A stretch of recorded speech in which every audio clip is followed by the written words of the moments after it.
An Extra Knife at Dinner, a Gabrielle Ibrahim mystery.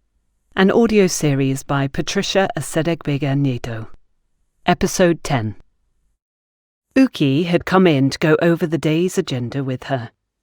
Gabrielle was distracted as she had spent almost half an hour looking at the chart she had made, filled in with what she knew about her chief suspects. Her mind had drifted to Deborah as well, and the letters she had written to Antonia. Perhaps she had not trusted that her daughter would get the job done, so went ahead to hire someone herself. Before Deborah had gone to jail, she had transferred a good number of her assets to her daughter, but the woman was meticulous, always planning ahead. She probably had funds hidden away in the event that things went south. What if Gabrielle was wasting time investigating the people from the party, and the culprit was much closer to home? She shuddered and decided to pay attention to what Uki was saying. It would not do to miss out on any of the meetings she had that morning. "I was at the catering company yesterday," Uki said. "They also do takeaway, so I went there to see what they had to offer and make a purchase. I told them that if I liked the food, I'd tell my boss so she could consider them if we had events or meetings. And I casually told the lady who was showing me around that I'd heard they'd catered the Deji party. I think I was lucky that it wasn't one of the bosses that received me. I wouldn't have got anything out of them. The lady who was in charge of taking orders and coordinating their dispatch service told me that they'd still not been paid in full." "Are you serious?" Gabrielle was surprised at that bit of information. The menu, though they had not served all of it, must have been quite expensive. "Yes, she alluded to rich people always looking for a way not to pay," Uki continued. "It seems the celebrant says that she won't pay for what wasn't served. Apparently there was a refrigerated van outside and the food was taken in batches for better organisation. On their way out, or maybe before the robbers appeared, they raided the van, so Mrs. Deji's saying that it's not logical to ask her to pay for what didn't go into her house. They've lost a lot of money, as the celebrant only deposited 60% of the bill. But, of course, it's bad publicity for them, so it seems they won't pursue it. I asked if this had happened before, and she said it hadn't. They do all sorts of parties, from children to wedding receptions, and they've had the usual problems with people making last-minute changes or having to get on their case when it was time to get paid. You know how some people will show off, but later are waiting to see if they get party gifts to pay off what they owe." "Did she tell you if they trusted their staff?" Gabrielle asked. "Yes, she said that they've been trained by them. Very professional, and except for one last-minute addition because a waitress called in sick that morning, the rest are permanent staff," Uki said. Gabrielle leaned forward. She was sure that the waitress that came out in a good number of the photographs was the replacement. "Was it a man or a woman that replaced the waitress? Did you ask if they got her replacement from a temp company?" "A woman. She said that they had to give her a crash course," Uki replied. "I did ask if they normally get temporary staff from a company, but she said that as it was very short notice, she used someone she's worked with occasionally before.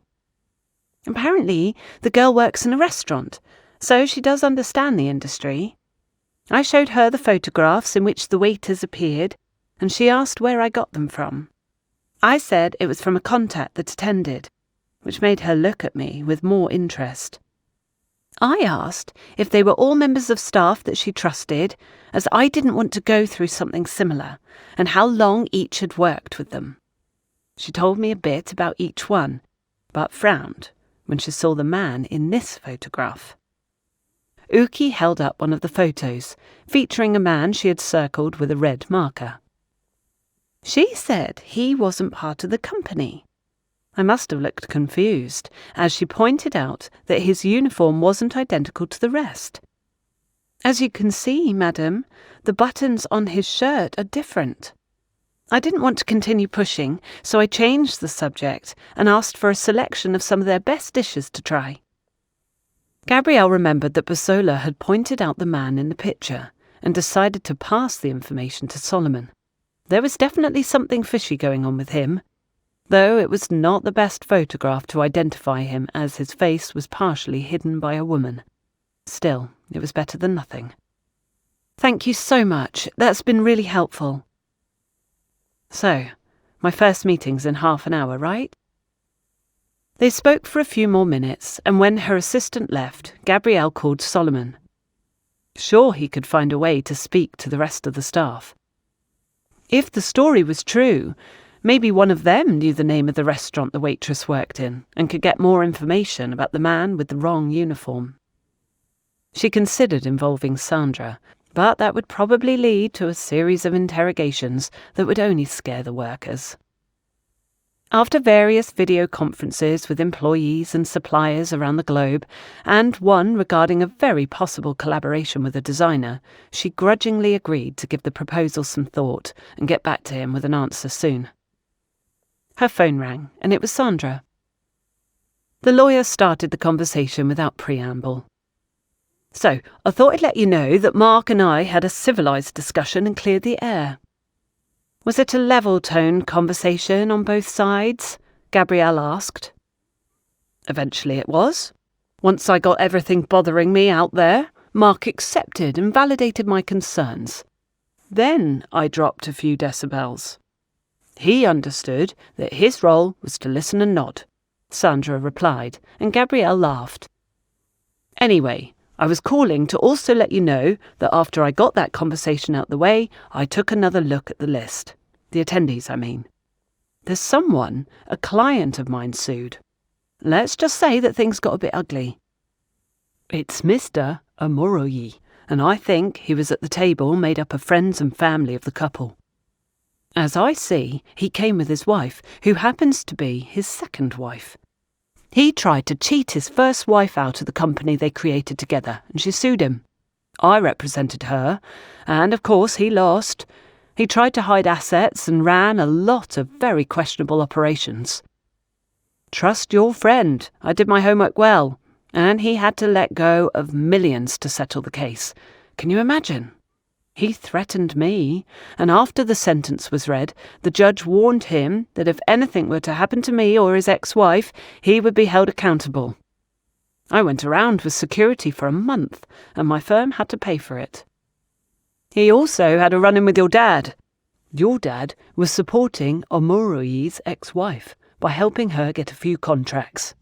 She opened an interior decorating company and was trying to get customers. But the Omoroyi man was blocking her attempts to expand, and your father helped her get work in buildings his company constructed. That was about 2 years ago. It was part of the lawsuit, him blocking her attempts to expand her business and earn a living. It was just sheer wickedness. It seems like his mother still hadn't accepted his second marriage and considered his first wife like a daughter. So he blamed the first Mrs. Omoroyi for the sour relationship he maintained with his mother. She was even a witness for my client. It was actually funny to watch his face during his mother's testimony when she took the stand.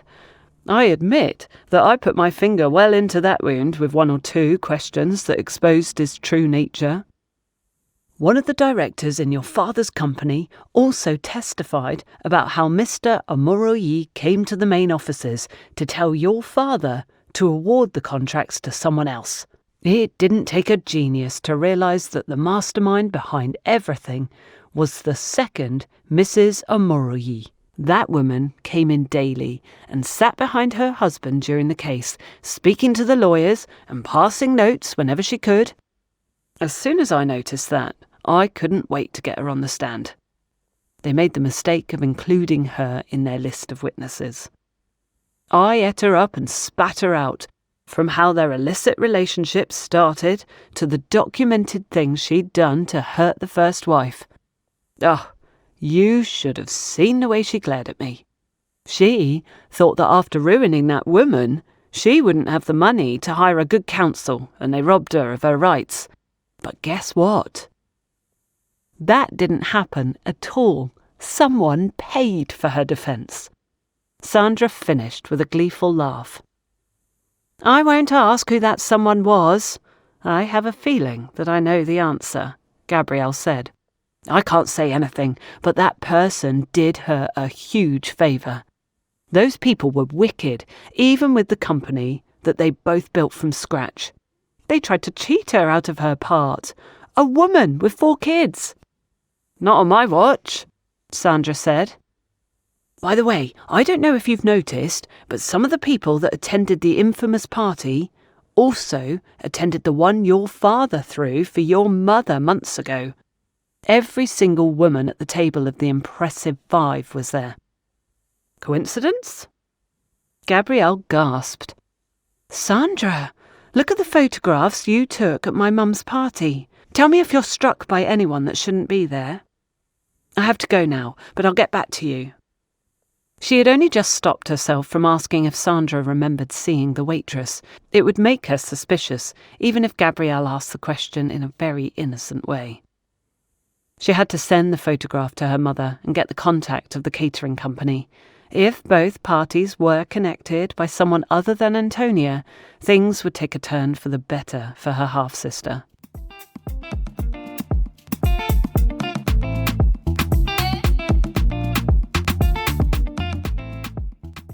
Hi, Gabby. Sorry I couldn't call earlier. We were in the middle of an organised tour. You know, the walking kind, around parts of Barcelona. Oh, father must be thrilled. Gabrielle was wondering how her father was managing to survive this trip, given that he was used to being chauffeured everywhere in his air-conditioned car. He did his bit of complaining, but refused to stay in the hotel like I suggested. Her mother laughed. A few times when I glanced in his direction, I saw he was engrossed in the explanation the lively guide was giving, and at the end he gave quite a generous tip. I think he's lost at least 5 kilos on this trip. How you are going to keep up the activity when you get back is beyond me. Did you take a look at the photograph I sent? Gabrielle asked, changing the subject. I did, but I honestly don't recognise her. Her mum replied. You know, it was a very busy day. You'd just come back from South Africa that morning. Antonia basically appeared at the party, and I was left with all the arrangements. I mostly got help from Mum and Elise, but if you need her for some reason, I can send you the details of the catering company, in case they can be of help. Yes, please. Can you send it now? Gabrielle requested, and her mother asked her to wait a moment.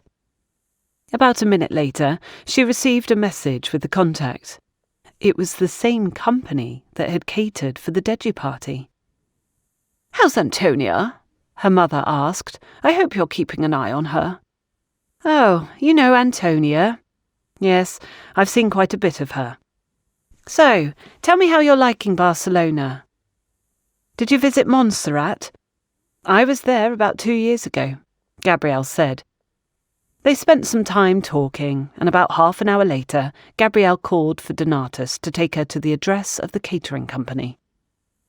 The girl on reception asked her to wait a moment, as the owner of the company wanted to welcome her. A few minutes later, a middle-aged woman appeared wearing a chef's hat and apron. She smiled and offered an outstretched hand. Miss Ibrahim, I wasn't expecting you. What a pleasant surprise. I'm sorry, you caught me immersed in the preparations for a dinner party. I'm Tina Bassi. Please, come this way. We'll be more comfortable in my office. Gabrielle followed her into a room and accepted the seat offered to her. I won't take a lot of your time, she began. First of all, I didn't get a chance to say this then, but I really enjoyed the food you served at the party in my mother's honour. I'll definitely be recommending you for future events. Tina smiled shyly at the praise. That means a lot. I know your mother asked 4 companies to deliver samples, and seeing my competition, I had no expectations. I was overjoyed when she picked me. I came here looking for someone. I believe she could be one of your waitresses. If you don't mind taking a look at this photograph. Gabrielle showed Tina the photograph and held her breath. Yes, that's Nkechi. She's not regular staff. I call her when I have a lot of work. She's in her final year at the University of Lagos, and on weekends she does some serving and waitressing. Tina replied. How did you meet her? Gabrielle asked. Someone I know spoke to me about her and asked me to call her if I had events to cater at weekends. Nkechi's a single mum, so I decided to support her and call her from time to time. When one of my staff took ill, she replaced her. Concern filled Tina's face. Is there a problem? I just want to speak to her. Could you arrange a meeting with her tomorrow at this restaurant? Tell her to be there at 1 p.m, but don't tell her who she'll be meeting. I like protecting my identity. But you can say it's about work. If she can't make it, send a message to this number with the time she'll be available, so my personal assistant can book us a table. Is that something you can do for me? Gabrielle smiled, and the woman nodded. Thank you. I'm sure I can count on your discretion. Just one more thing. Is this waiter one of yours? This is the best pic I have of him. Gabrielle held her breath again as the woman looked at it, eventually shaking her head. No, I don't understand why he's holding a tray and is dressed like my staff. Could he have been hired by Mrs. Deji? Though that would be strange, since she said she'd leave all that to me. What if he was one of the robbers? Tina looked up, horrified, arriving at the same conclusion that Gabrielle had. I'll see that the authorities get it. There's an ongoing investigation and it could be really helpful. They're probably looking into every angle. Gabrielle changed the subject abruptly, not wanting to give any more away. Whilst I'm here, I'd like to order food packs for my staff, something they can take home for dinner for their families, to be delivered on Friday. Tina grinned and proceeded to give her options, clearly recognising a good business opportunity when she saw one. An hour later, Gabrielle received a confirmation message that Nkechi would meet her at the proposed time. She felt some trepidation. She was putting all her hope on what she could learn from the girl and Naomi, because they were the two people who aroused suspicion in her. But it could all amount to nothing. Gabrielle called Chooks again. Turning up with Sandra was not an option. It would be impossible to get anything out of Nkechi if, as soon as she got there, Sandra started demanding the return of her bag. The doctor didn't pick up, so she opened her laptop to continue working on her designs. Some time later, the screen of her mobile came to life, and it was Chooks. Gabrielle filled him in on her progress. Does it have to be at 1? I have a patient coming in at noon for a post-op checkup, and there's no way I can get to the restaurant at that time, Chooks said. It doesn't matter, I can go alone. I only wanted to bring you up to speed. It might actually be less threatening for her if there's only one person there. My getting there late might be a good thing, but I'll be there, so wait for me even if she leaves, Chooks said. So, basically she's more a suspect for the robbery, not for the stabbing, and we have no idea if she had anything to do with anything. But what we do know for sure is that the moment you remember feeling the sharp pain was when you leaned over as she poured you a drink. This was about how many minutes before the armed people came in? I can't say to the minute, but I think about 3 minutes, give or take. Do you think I could have been stabbed earlier and not felt it till that moment? It's possible that the movement you made when you reached out for the glass caused the pain, especially as you said that the waitress was standing almost across the table. Chooks replied.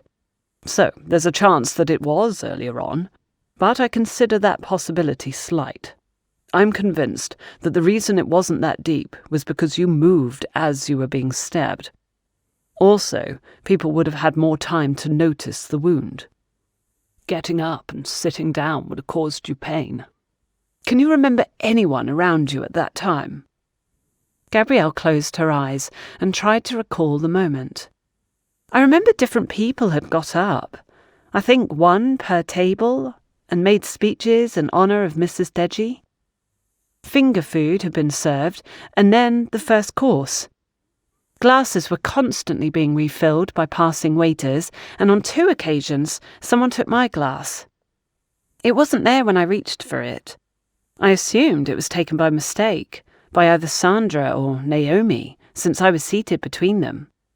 So, after the first course, which was spicy roast fish, someone started tapping his or her glass. I think it was Mark's uncle, and then more people did the same. People started getting up and reaching for their glasses. That was when I noticed mine was missing. I was sitting down and saw the waitress, so I signalled to her, and, as it felt like most people were up, I got up and reached out to her before she got to me, and that was when I felt the sharp pain. Everyone was huddled together. I think it was a Namdi that shouted, "Selfie time!" Funny, I didn't remember that bit before. But yes, I remember that Sandra and Mark were closest to me, but I can't remember who was on the other side, which means that Nkechi could have seen who stabbed me. But people had also left their seats at other tables. We weren't so far apart from each other. I'm going to ask a Namdi for the selfies. Joseph, it feels like I'm close to getting answers. I just need to know that this wasn't Antonia's doing. I don't care about the robbery, but my family can't take another blow like this. The last one left scars that will take a lifetime to heal. I know. I'll see you tomorrow. Wait for me there. Gabrielle, ask your father about the court case Sandra told you about. We keep discovering more people with grudges that were there that evening, and we need to eliminate suspects, Chuck said grimly. After ending the call, Gabrielle opened the file on her laptop containing all the information she had managed to gather so far. She sat staring at the words she had written, willing an answer to jump out at her.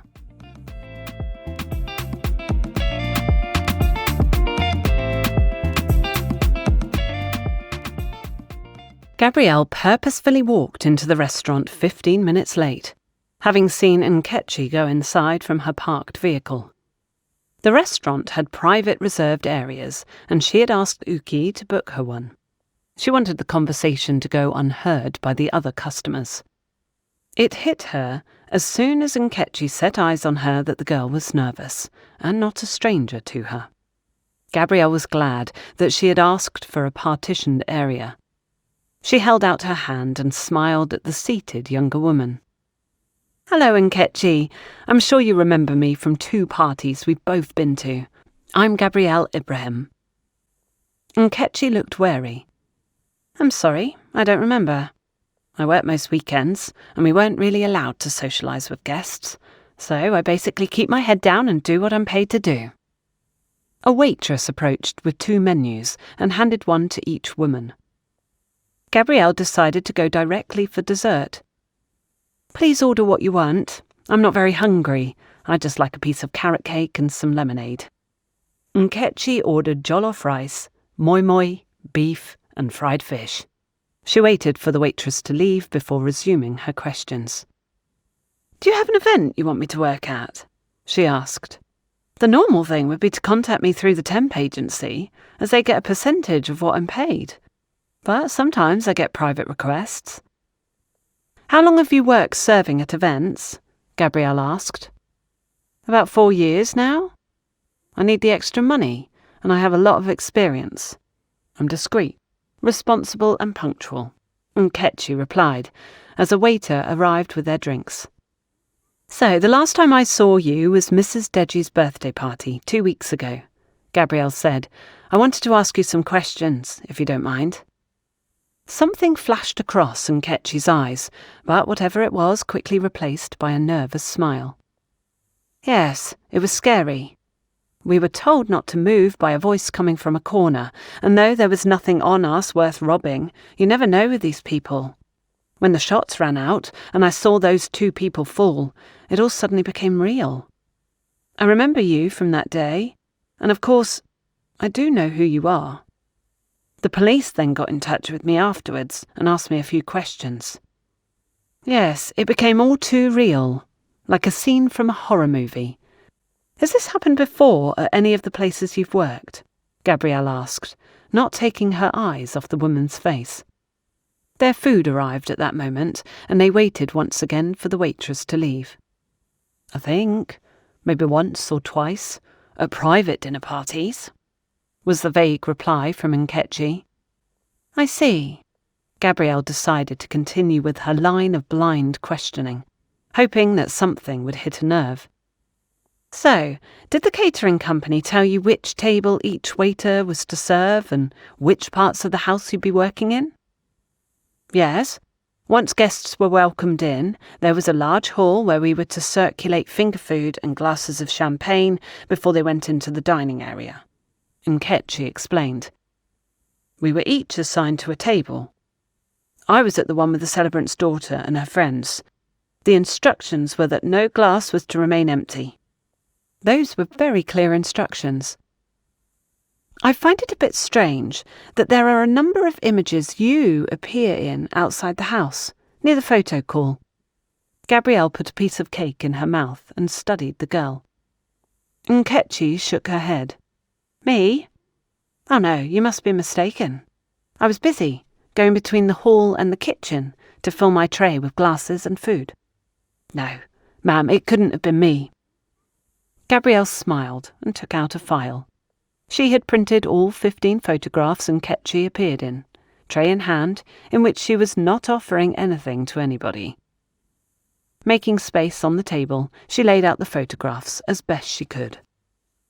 Nkechi stared at them, and then made a move to stand up. I don't know what this is about. I thought I was here for a job offer. I have to leave now. Sit down, Gabrielle ordered. The woman did so nervously, perching on the edge of her seat. Everything's still very vague to me, but I'm guessing that you scout the guests and maybe send a message to your accomplices, pinpointing who's worth robbing, so they can basically go in and out and not waste time. The police aren't called because there's no opportunity to do so when it all happens so quickly. I would think very carefully about what you say next. You see, no one else has these photographs except the agency that took them. They could be really helpful to the police.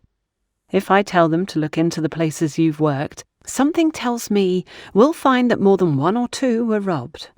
Coincidence? Nkechi stared at her. There was now no doubt that what Gabrielle could see was fear in her eyes. At that precise moment, Chooks arrived, and the girl looked at him in fright as he took a seat next to Gabrielle. Nkechi here was about to tell me the part she played in the robbery, Gabrielle said. These images show she spent way too much time in a place she shouldn't have been, and I'm trying to understand it better. Nkechi, this is Dr. Ogechi. He's a friend, not the police. You can speak freely, and I advise you to. Chooks nodded in the woman's direction. Gabrielle thought that his silent stare would make anyone who had something to hide squirm. Nkechi got on her knees and joined her hands together. Please, ma'am, I don't get anything extra from the lootings, but I have a daughter. They told me that if I didn't cooperate, something would happen to her. She's only 5 years old. Please, don't report me to the police. When I saw that they shot 2 people, I got so scared. I didn't want to have anything to do with murder. I didn't want to be involved with anything criminal. I don't have influential friends to help me. I felt trapped. I had no one to protect me or help me find a way out. Please, ma'am, please. I was only looking for extra money when I started waitressing. This wasn't part of the plan. Everything was going well until those people contacted me. And now it feels like there's a shadow constantly looming over me. She put her hands over her face in distress. Sit down. I have no desire to harm you. If what you're saying is true, any good lawyer can prove that you acted under duress, Gabrielle said. I can prove it, ma'am. Look, this is the phone they contact me on. You can see the messages. And you can see where my daughter's mentioned in a threatening manner. Nkechi wailed. Not often. They tend to be careful, but I took screenshots of past conversations and saved them for when I'd need them. I knew things wouldn't end well.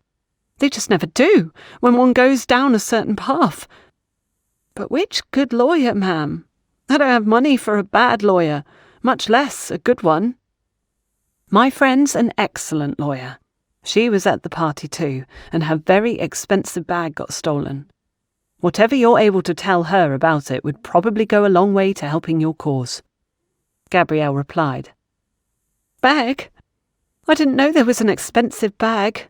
I only called to say the jewellery I saw and point out the people they could rob as I was instructed. Once everyone was seated, I called and gave a report so they knew what to take and from whom. Gabrielle frowned. Something was not right. Nkechi, I understand that you've been involved in a number of operations, she asked. Yes, ma'am. About 15. 5 houses were robbed during small dinner parties. The rest were people who were followed to their homes, Nkechi replied, looking from Chooks to Gabrielle. If I saw that they had valuables on them, or I heard something of interest, I reported it. Like I said, the robberies were not always done at the parties. Sometimes the victims were simply identified and followed, to avoid suspicion falling on me in case the police were called in. They didn't want me to be the common denominator in so many break-ins. And had anyone been attacked or shot before? Gabrielle asked. No, ma'am, never. I was so scared when the shots rang out. Nkechi replied. Okay, I'll need you to speak to my private detective first, Gabrielle said. Give him everything you have, and I promise that if what you've just told us is true and you were being blackmailed, I'll pay for the best lawyer to defend you when this case goes to trial. Believe me, Nkechi, arrests will be made, and it will go to trial.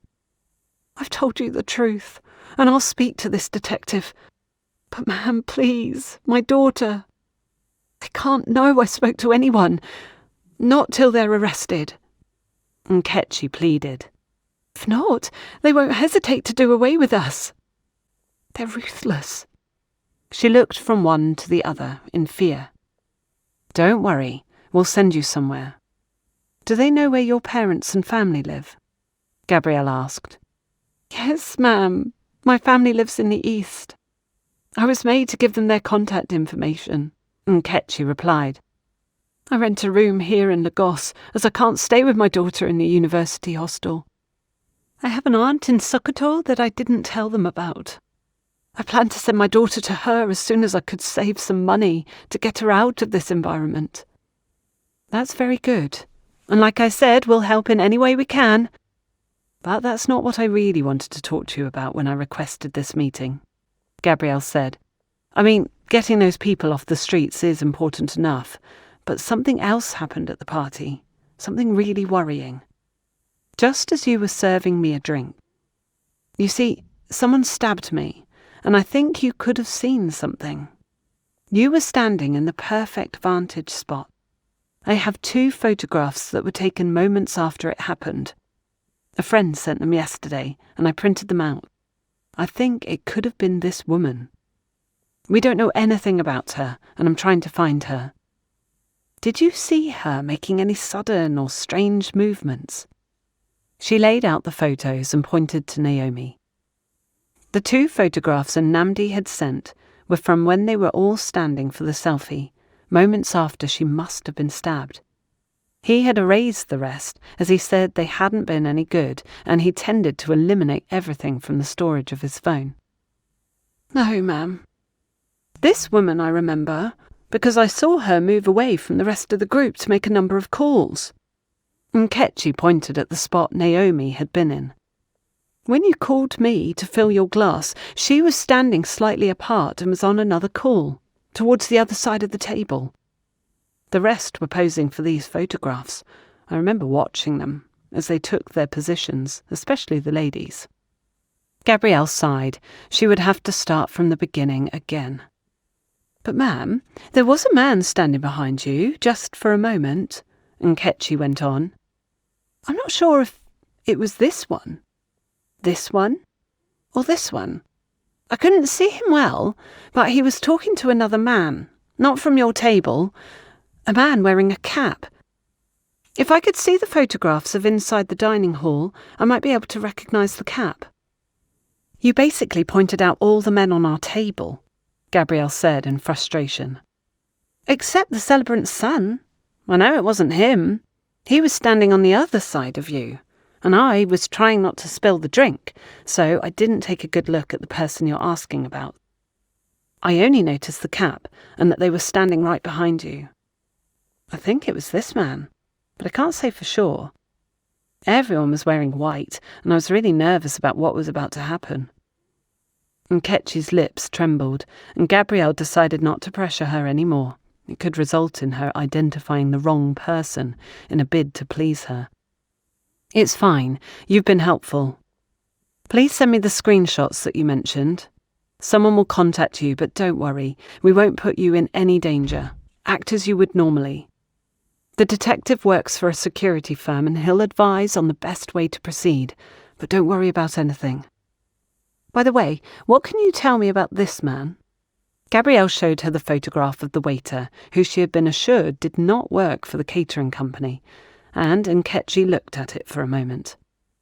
I don't know who he is. He wasn't amongst the staff when we were all given the rules for the party. My attention was on the guests, and I didn't notice what my co-workers were up to. That's not how we were told to dress, though. He might be one of the robbers. I don't know what most of them look like. It makes sense that someone else would be scouting the room and also keeping an eye on me. Nkechi frowned as she continued studying the photograph, and a moment later she handed it back to Gabrielle. Here, have this for your transport. Gabrielle handed her some money, and the girl thanked her, got up and walked out. Gabrielle covered her face with her hands and sighed. I think Sandra was targeted on purpose. Nkechi hadn't told the robbers about the bag, yet there was a struggle for it. Sandra eventually let go of it, but was still shot. I find that very suspicious. Plus, the last man Nkechi pointed at when trying to identify the man standing behind me was Alex. She looked at Chooks. This is crazy. Nothing makes sense. To stay up to date with Patricia Asedegbega's work, make sure to subscribe to this YouTube channel by clicking on the subscribe button and hit the bell for notifications.